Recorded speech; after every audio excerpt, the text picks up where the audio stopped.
ফটোটা আমি এরকম করে এডিটিং করেছি জাস্ট এক ক্লিকের মাধ্যমে।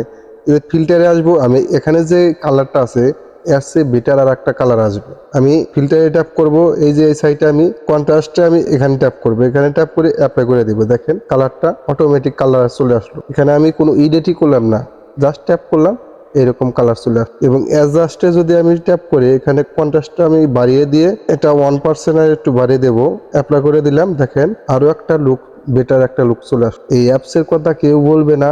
তো আমি এটা সেভ করে দিলাম। এবার আমি এই অ্যাপসটা যেভাবে নামাবেন আপনারা, আমি প্লে স্টোরে আসলাম। প্লে স্টোরে এসে এই যে দেখতে পাচ্ছেন লুমো ফটো এডিটর, আপনারা এটা ইনস্টল করে নেবেন। এই যে আমি প্লে স্টোরে এসে এখানে লুমো ফটো এডিটর, এই যে লুমো ফটো এডিটর, আপনারা এটা ইনস্টল করে নেবেন। এখানে একটা কথা আছে, এখানে আপনাদের ফোন নাম্বার দিয়ে রেজিস্ট্রেশন করতে হবে। ফোন নাম্বার দিয়ে রেজিস্ট্রেশন করে সেখানে ওটিপি আসবে, সেই ওটিপি দিয়ে পিনকোড দিয়ে আপনাদের এখানে লগ ইন করতে হবে, তাছাড়া লগ ইন হবে না। তো এইভাবে আপনারা লগ ইন করবেন, করার পরে এরকম একটা ইন্টারফেস আসবে। তো এই অ্যাপসে অসাধারণ কাজ, এখান থেকে আপনাদের এক ক্লিকই ফটোগুলো প্রফেশনাল দেখায় লুক আসবে। এই ভিডিওটা অন্যকে দেখার সুযোগ করে দিবেন। দেখা হবে পরবর্তী যে কোনো ভিডিওতে। আল্লাহ হাফেজ।